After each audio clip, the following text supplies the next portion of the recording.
Hello friends, welcome back to our own channel Ved Guru. तो friends, इस video के अंदर देखने के निफ्टी 50 कल किस तरह से कामकाज कर सकते हैं। तो जैसे कि कल एक्सपायरी है, तो हम इससे पहले मैंने एनालिसिस की वीडियो पोस्ट नहीं किया था। आज हम फ्रेश एनालिसिस कर ले कि कल के लिए मार्केट किस तरह से कामकाज कर रहा है। प्रीवियस डे के लिए हमने कोई भी एनालिसिस नहीं किया था। तो देखिए, मार्केट के अंदर एक वॉलेटिलिटी यहाँ पे आपको नज़र आएगी। अगर मैं आपको चार्ट को थोड़ा सा जूम करके दिखाऊँ तो देख सकते हैं बस एक रेंज के अंदर मार्केट कामकाज करता हुआ यहाँ पे हमें दिख रहा है। अगर यहाँ पे देंगे, मार्केट ने यहाँ पे बार बार सपोर्ट लेके ऊपर की तरफ मार्केट पुश हो रहा है। अगर ऊपर की तरफ मार्केट अगर जाता है तो ऊपर की तरफ फर्स्ट रजिस्टर हमें 18,257 यहाँ पे देखने को मिल रहा है। तो ये एक रेंज है, 257 से लेकर के 17,800 तक की एक रेंज है जहाँ पे मार्केट यहाँ पे ट्रैवल करता हुआ दिख रहा है। अगर यहाँ पे देंगे कि यहाँ पे बार बार रेजिस्टेंस हिट हो रहा था, फाइनली इस रेजिस्टेंस को ब्रेक करके मार्केट ने इस लेवल के ऊपर सस्टेन किया। तो ये एक पॉजिटिव न्यू यहाँ पे एक बात हमें लग रही है कि हाँ, मार्केट यहाँ से ऊपर जा सकती है, क्योंकि ये यहाँ पे जो रेजिस्टेंस था इसके ऊपर मार्केट रुक रहा है, रुक के ऊपर ही क्लोजिंग दिए। तो ऊपर के चांसेस के लिए हमारा एक पॉइंट यहाँ पे बनता है। तो कामकाज किस तरह से करना है, आइए देखते हैं। मैं आपको वनडे का चार्ट दिखा दूँ। यहाँ पे एक वनडे के चार्ट पे एक पैटर्न आपको मैं यहाँ पे शो करती हूँ। तो देखिए, वनडे के चार्ट पे ना, यहाँ पे देखिए, यहाँ पे कितने दिनों से यहाँ पे देख सकते हैं, यहाँ पे मार्केट कामकाज कर रहा था। एक रेड बनने के बाद एक ग्रीन बन रही थी, एक रेड बनने के बाद एक ग्रीन बन रही थी। लेकिन अगर इस कैंडल को देखोगे ना, तो इस रेंज के ऊपर एक कैंडल निकली है जो ग्रीन कैंडल है, जो एक ट्रेंड डिसाइड हो सकती है कि हाँ, इसी ट्रेंड में मार्केट ऊपर निकल सकता है। तो देखिए, ये जो रेंज थी मार्केट की, उसके ऊपर एक ग्रीन कैंडल की क्लोजिंग मिली है, और रजिस्टेंस के ऊपर ही ग्रीन कैंडल की क्लोजिंग मिली है। यहाँ पे देखो क्लियर, ये 1 2 3 कैंडल यहाँ पे रजिस्टेंस खा रही थी, इसके ऊपर निकली। तो डेफिनेटली ये एक बड़ा रजिस्टेंस हमारे लिए रहेगा, इसके ऊपर डेफिनेटली हम इस रजिस्टेंस तक जा सकते हैं। तो आइए 5 मिनट के चार्ट पे चलते हैं कि किस तरह से हमें कामकाज करना है। तो देखिए, यहाँ पे मार्केट ने डेफिनेटली एक रेंज के अंदर कामकाज किया है, यहाँ पे एक रेंज के अंदर कामकाज किया है। तो कल भी अगर मार्केट फ्लैट ओपन हो जाता है तो डेफिनेटली मार्केट हमें इस रेंज के अंदर ही कामकाज करता हुआ दिख सकता है। अगर मार्केट इस रेंज के अंदर कामकाज करता हुआ दिखा और 1 बजे या 2 बजे के आसपास अगर रेंज को ब्रेकआउट यहाँ पे हमें देखने को मिलता है, तो डेफिनेटली फर्स्ट टारगेट हमारा 18,257 रहेगा। इसके ऊपर अगर हम जाते हैं तो इसके ऊपर हमारे बहुत बड़े टारगेट देखने को मिल सकते हैं। मार्केट यहाँ पे बीच बीच में कोई रजिस्टेंस है नहीं है, यहाँ पे हमें 18,443 का ही रजिस्टेंस सामने देखने को मिल सकता है। तो देखिए, मार्केट फ्लैट ओपन हो जाते हैं, ऊपर चलते हैं। देखिए, यहाँ इस रेंज के बाहर मार्केट निकलेगा तो डेफिनेटली हम एक कॉल की पोजीशन लेंगे, ऊपर की तरफ निकलते हैं कॉल की पोजीशन लेंगे। फर्स्ट टारगेट 18,257 रहेगा, यहाँ पे डेफिनेटली हम एक बार अपनी पोजीशन को बुक करेंगे, क्योंकि कल एक्सपायरी का दिन है। तो देखिए, यहाँ पे अगर हमें टारगेट मिल गया तो यहाँ पे एक बार ज़रूर बुक करना चाहिए। एक बार रेजिस्टेंस डेफिनेटली यहाँ पे फेस करेगा तो फिर 50 पॉइंट का फॉल भी यहाँ पे देखने को मिल सकता है, तो फिर हमारा प्रॉफिट वहाँ पे आधा हो जाएगा। तो एक्सपायरी के दिन में आप वो देख सकते हैं कि बहुत जल्दी प्रीमियम यहाँ पे मेल्ट होना शुरू हो जाते। तो देखिए, फर्स्ट रजिस्टेंस के आसपास डेफिनेटली हमें एक बार अपने प्रॉफिट को बुक करना चाहिए। इसके ऊपर अगर मार्केट निकलता है 2 बजे के आसपास तो डेफिनेटली वहाँ पे फिर हमारी जीरो की हीरो की ट्रेड बन सकती है। इसके ऊपर अगर मार्केट 2 बजे के आसपास निकलता है इस रजिस्टेंस के ऊपर, तो डेफिनेटली ऊपर की तरफ फिर हमें और भी 100 पॉइंट का मोमेंटम या 150 पॉइंट का मोमेंटम देखने को मिल सकता है। तो उसके अकॉर्डिंग वहाँ पे हम कामकाज करेंगे। लेकिन अगर इस रेंज के बाहर अगर हमने कॉल की पोजीशन ली है, इसके ऊपर मार्केट निकलते अगर हमने कॉल की पोजीशन ली है, तो डेफिनेटली 18,257 के आसपास हमारी पोजीशन बुक होनी चाहिए।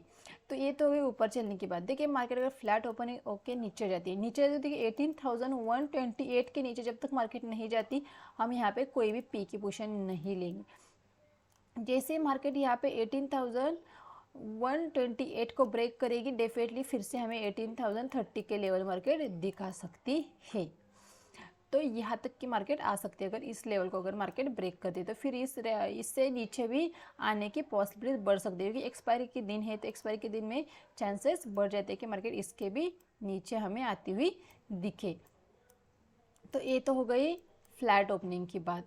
मार्केट अगर गैप डाउन खुल जाती है, मानो इस लेवल के आसपास खुल जाती है, तो देखिए यहाँ पे डेफिनेटली हम बाय के यहाँ पे पोजीशन लेना चाहेंगे। जब तक मार्केट 18,128 के आसपास मिलेगी हमें, हम एक बाई की पोजीशन लेना चाहेंगे, हम कॉल को लेना चाहेंगे। और फिर हमारी वही टारगेट रहेगी 18,257 की। अगर मार्केट 18,128 के आसपास मिल जाते तो डेफिनेटली हम सी की पोजीशन लेंगे। 18,257 तक के हमारे टारगेट फिर देखने को मिल सकते हैं। लेकिन अगर मार्केट इससे नीचे आ जाती है तो डेफिनेटली फिर से 18,030 तक के टारगेट हमें देखने को मिल सकते हैं। ये हो गई हमारी गैप अप, ये फ्लैट और गैप डाउन के बाद मानो गैप अप खुल जाती है। देखिए बहुत बड़ा गैप अप मार्केट दिक्कत देती है।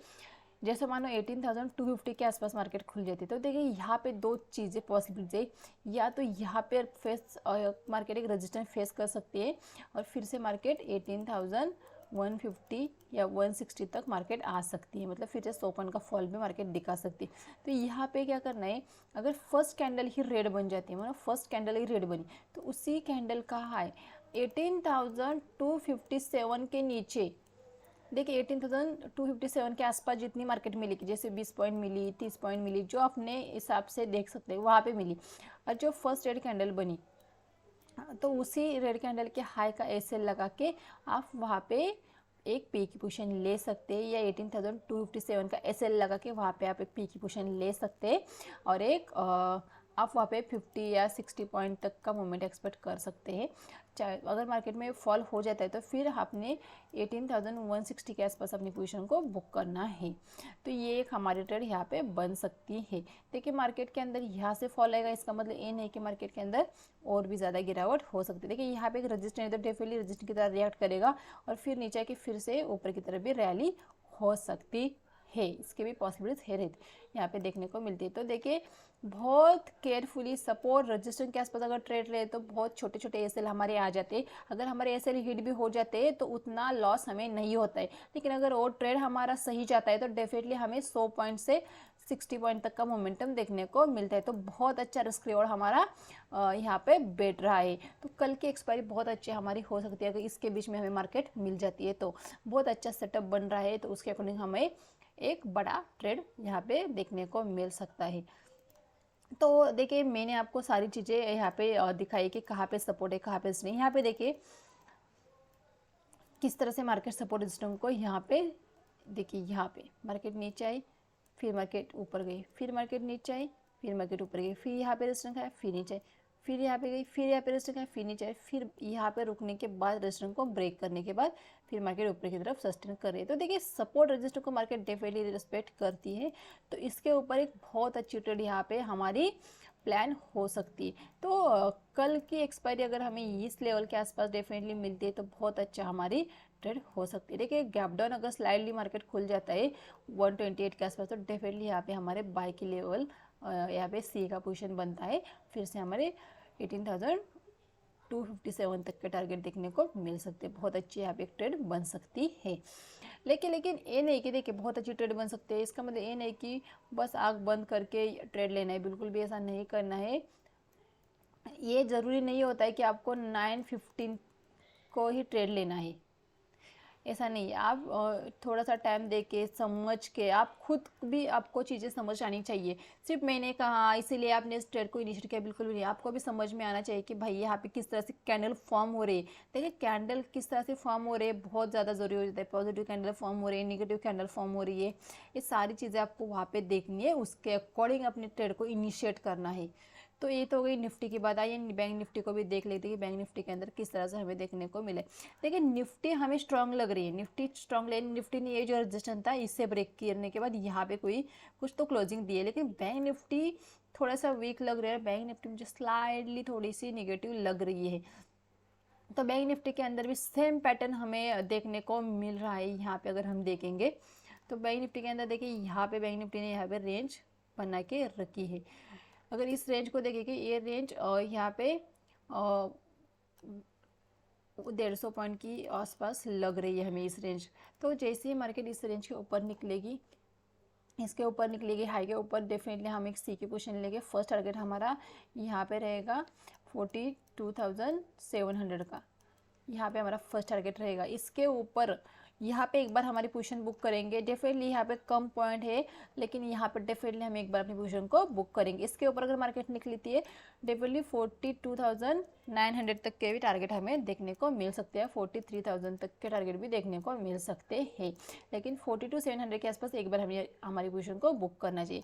मार्केट अगर फ्लैट खुल के नीचे आती है, नीचे तो डेफिनेटली ये लेवल ऐसा रहेगा जिसके नीचे मार्केट आ जाती है तो डेफिनेटली मार्केट के अंदर बहुत यहाँ पे एक बड़ा फॉल भी देखने को मिल सकता है। अगर उस लेवल को अगर हम यहाँ पे देखेंगे तो 42,375 के नीचे 42,370 लीजिए। यहाँ पे 42,370 के नीचे हम एक पी की पोजीशन लेंगे तो डेफिनेटली हमें यहाँ पे 41,800 तक के भी टारगेट देखने को मिल सकते हैं, या 42,000 तक के भी टारगेट देखने को मिल सकते हैं। तो देखिए ये टारगेट देखने को मिल सकते, इसी लेवल तक नहीं बैठने। अगर हम 42,370 के नीचे ट्रेड ले रहे हैं तो डेफिनेटली हम अपने 200 पॉइंट सबसे पहले कैप्चर करेंगे और उसके बाद हम हमारे एसएल को ट्रेल करते हुए फिर 42,000 या 42,000 तक के टारगेट भी देखने को मिल सकते हैं। तो यहाँ से ऑलमोस्ट यहाँ पे 400 पॉइंट का एक फॉल शार्पली देखने को मिल सकता है, लेकिन सबसे पहले हमारे 200 पॉइंट जो हमने कैप्चर किए उसे सिक्योर करना है, उसे आधी कंट्री में बुक करना है, फिर आगे के पॉइंट लेने की कोशिश वहाँ पे करनी है। देखिए कभी कभी क्या होता है, हम अच्छे खासे प्रॉफिट में होते फिर हम सोचते कि नहीं अभी तो पता नहीं मार्केट कहाँ पे खड्डे में जाएगी, पता नहीं स्लाइडली मार्केट रिवर्स हो जाती है। तो मार्केट के अंदर वॉलेटिलिटी वहाँ पे चल रही है, तो हमें बस भाई मार्केट 1000 पॉइंट गिरे 2000 पॉइंट गिरे, हमें हमारे 200 पॉइंट मिले बहुत इनफ है। तो इस तरह से स्ट्रेटेजी अपने दिमाग में रखनी है। जब तक आप सिर्फ अपने हिस्से के पॉइंट लेके जब तक नहीं निकलना सीखोगे ना, मार्केट के अंदर नहीं टिक पाओगे। जिस दिन आप ग्रिड के चक्कर में पड़ोगे ना, उस दिन आप लॉस खाओगे। तो आपको मार्केट में टिकना है तो आपको बस छोटे छोटे प्रॉफिट लेके टिकना है। बड़े प्रॉफिट के चक्कर में बहुत लोगों के अकाउंट खाली हो चुके हैं। तो बस ये गलती नहीं करनी है हमें, बस छोटे छोटे प्रॉफिट लेके निकलना है। सबसे पहले प्रॉफिट बनाना है हमें, फिर हम रिस्क लेना यहाँ पे देखेंगे रिस्क लेने की। अगर प्रॉफिट ही नहीं होगा तो किस पे रिस्क लेंगे? कैपिटल के ऊपर अगर रिस्क लोगे तो कैपिटल तो ख़त्म हो जाएगा। तो इसी वजह से हमें सिर्फ यहाँ पे छोटे छोटे प्रॉफिट के साथ कामकाज करना है। तो देखिए कल की एक्सपायरी एक अच्छी एक्सपायरी भी हो सकती है। अगर मार्केट फ्लैट ओपन होकर यहीं पे रुकने के बाद अगर इस लेवल को अगर ब्रेक डाउन करे या इस लेवल को ब्रेकआउट करे तो डेफिनेटली हमें बहुत अच्छा मोमेंटम, हम अगर 42,500 के ऊपर मतलब इस रेंज के अगर ऊपर निकलते हैं 2 बजे के आसपास तो डेफिनेटली हम 43,200 तक के भी टारगेट दिखा सकते हैं।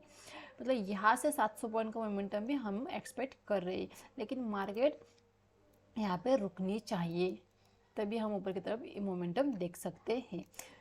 तो एक्सपायरी का दिन है, बहुत संभल के कामकाज करना है। जैसे मैंने कहा कि इसी एक्सपायरी में कामकाज नहीं करना है, आपको नेक्स्ट एक्सपायरी में कामकाज करना है। इसी एक्सपायरी में अगर आप कामकाज करोगे तो बहुत छोटे एसएल के साथ और बहुत देर तक ट्रेड को नहीं होल्ड करना है, क्योंकि कल के एक्सपायरी में आप कामकाज करोगे तो बहुत देर तक मार्केट वहीं पे रुकेगी और आप अगर किसी पोजीशन को लेके बैठोगे पी और सी को तो वो प्रीमियम धीरे धीरे ऐसे आपको दिखने के लिए मार्केट यहीं पे रहेगी, लेकिन वो प्रीमियम ऐसे धीरे नीचे की तरफ आते हुए दिखेंगे तो बहुत जल्दी वो मेल्ट होना स्टार्ट हो जाते। तो इस बात का भी ध्यान रखें। यहाँ पे अगर इसी एक्सपायरी में कामकाज करना है आपको तो स्लाइडली आप इन द मनी में कामकाज कीजिए, तो आपको तुरंत प्रॉफिट वहाँ पे देखने को मिलेगा। आउट ऑफ मनी के चक्कर में बिल्कुल भी नहीं जाना है, जीरो की हीरो के चक्कर में जाना है तो 2 बजे के बाद हीरो की जीरो बनता है, सुबह उठते ही हीरो नहीं बनता है। मार्केट एक जगह पे रुकेगी तो आपको वहाँ पे जीरो कर देगी हीरो की वजह। तो इसी वजह से 2 बजे के बाद ऐसी ट्रेड ढूंढिए जो आपको जीरो से हीरो बना ले। तो आई होप फ्रेंड्स आपको वीडियो अच्छा लगा, वीडियो को लाइक कीजिए, चैनल को अभी तक सब्सक्राइब नहीं किया तो चैनल को सब्सक्राइब कीजिए और वीडियो को लाइक कीजिए। Thank you.